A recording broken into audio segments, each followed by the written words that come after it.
Welcome to the Banker Lamp. Please enjoy the video. In this video, I will show how to make cabbage fried rice. To begin, gather all your fresh ingredients. You'll need about 2 cups of chopped cabbage, 3 cups of day-old cooked rice, and your preferred protein, perhaps 4 ounces of chicken or tofu. Also, prepare your seasonings: 1/4 cup of soy sauce, 1 tablespoon of sesame oil, and 2 eggs. Having everything ready before you start cooking is key for a smooth process. Next, let's prepare the core components. For the best fried rice, always use day-old cold rice. It prevents stickiness and ensures a perfect texture.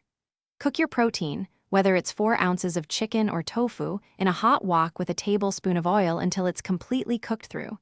Then, quickly scramble 2 eggs, remove them, and chop them into small, fluffy pieces.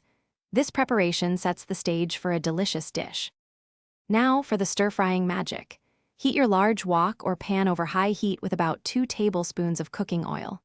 First, add any harder vegetables you're using, such as carrots or onions, and stir-fry them for about 2 minutes until they are tender crisp.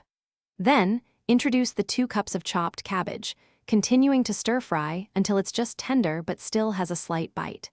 This ensures all your vegetables are perfectly cooked. Finally, it's time to bring everything together for that perfect fried rice.